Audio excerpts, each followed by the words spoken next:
Ωραία, πούστηκε ρε, πίτα, πώς το κάνα γαμάτο. Πέρα που μέσα γαμώτα. Έλα Κωστά, έλα εδώ τώρα στο αμάξι εδώ. Τώρα έρχομαι πατέρα. Τι έκανες στο αμάξι εδώ? Κόβ!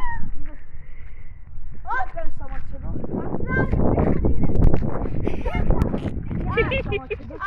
Άλλη πίθανη ρε πρώτα. Άλλη πίθανη.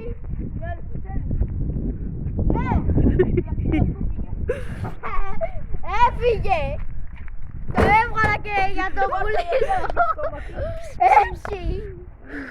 Άμα λείπει και η μπαταρία, θα πας πολύ κοντά.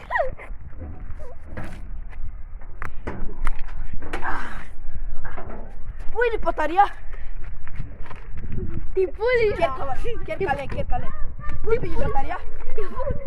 Σε ποιον την πούλησες? Την πούλησα. Στο φίλο μου. 30 ευρώ. Γιατί? Έτσι. Σαν τα κέρνα.